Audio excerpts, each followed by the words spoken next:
If you're a Zack Snyder fan or a fan of the DCEU in the recent years and you want to see more, you might actually be ready to straight lose your crap today. And let me explain. Okay, so listen, we know that Black Adam is coming up. I've been highly critical about it on my live streams on Hollywood After Dark because I think the marketing hasn't really been the greatest, but I did say that if Henry Cavill was in the movie, as soon as there were press screenings or fan screenings, we would then find out. Well, last night, there was the very first press screening for the movie in Los Angeles for a handful of select critics, and right after that is when we started hearing about a certain cameo featuring a person in a certain blue and red suit rocking out to a certain definitive John Williams score from 1978. I won't lie, I'm not the biggest fan of the reuse once again of that particular score. It's one of my all-time favorite tracks.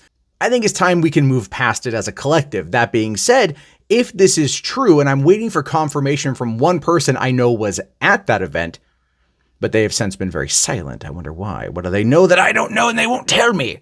But if it's true, that's a pretty big thing for fans of Zack Snyder's characters. Now, not to say that this is going to continue the Snyderverse, but it does seem to showcase that Warner Brothers and Henry Cavill, probably through The Rock, have been able to figure this thing out. So that's pretty cool. Additionally, the guy who runs the Release the Ayer Cut Twitter account put out the proclamation today that he has in fact seen over 2.5 hour long version of David Ayer's film that we as audiences were denied in 2016 in favor of a more pop culture commercial fare. Which, look, I like the 2016 movie, but this is one that I really want to see.